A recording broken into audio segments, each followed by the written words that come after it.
I was 12 when she came. I'd been living with my abusive mother for 12 long, painful years. It was around midnight. My mother was already asleep. So when 3 knocks came on the door, it was me who answered. An odd-looking little girl stood there, with cheeks pale, colorless, blonde hair braided in pigtails, and a pink dress torn a little at the hem. She had bare feet and looked like she was turning blue from the cold of winter, and black eyes, fathomless, deep black eyes. I quickly let her in, thinking how horridly underdressed she was. It wasn't until later that I wondered that she wasn't shivering or even questioned why she was there in the first place. I got her into the living room, wrapped her in a blanket we had there. She held it, though it didn't seem to affect her, and I smiled. "What's your name?" A long silence passed as she stared at me.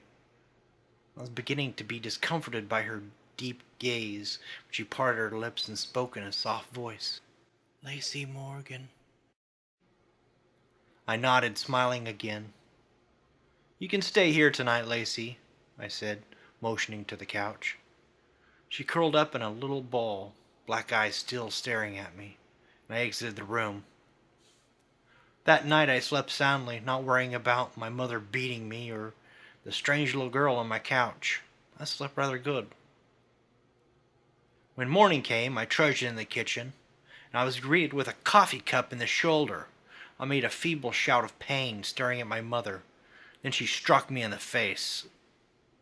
"What the hell did you do?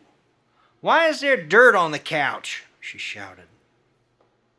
This confused me greatly. Upon investigating, I found that Lacey had vanished. The only proof that she had been there was the dirt that was fallen off her dress or feet.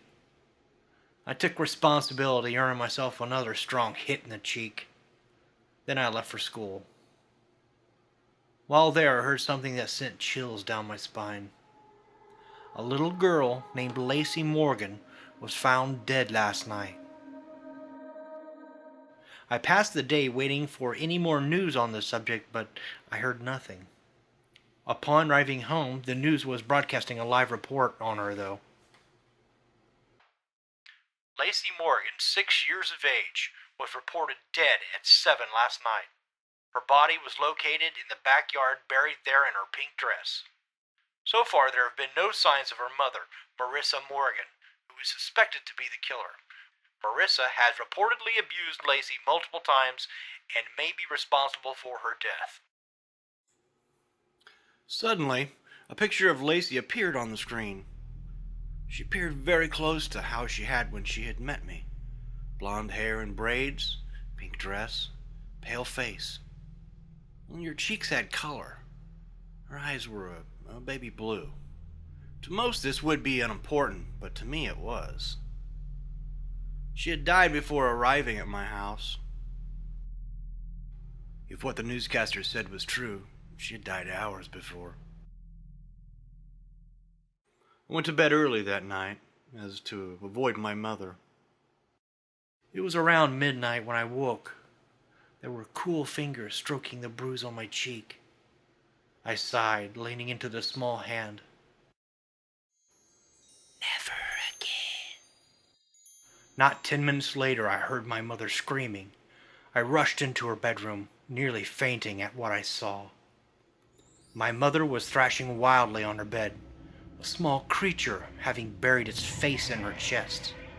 I could hear the sound of flesh tearing as my mother's screams increased in volume. I wished I hadn't gotten up. Later on, I'd tell myself that I hadn't, but I had.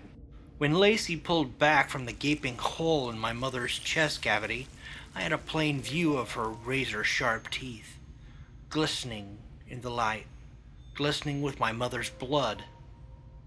She smiled innocently at me for a moment, before swiftly tearing out my mother's jugular. That time I did faint. When I came to, I was in my bed. My room was empty. The bed made neatly, as if Mom had left for work early. The only oddities were the dirty child's footprints, and the open window showing that Lacey had in fact visited. I never saw my mother again. I never missed her either. Eventually, I got married, had a family of my own. The memories faded. Recently, I've noticed the neighbor's son has all sorts of cuts and scrapes and bruises on his arm. I started watching their home. And the other day I saw something odd. A little girl running barefoot through their backyard, up to the back door. It was around midnight, so I couldn't be for sure. But I met her cold black eyes once when she was going to the back door. And I could swear she mouthed 2 words to me.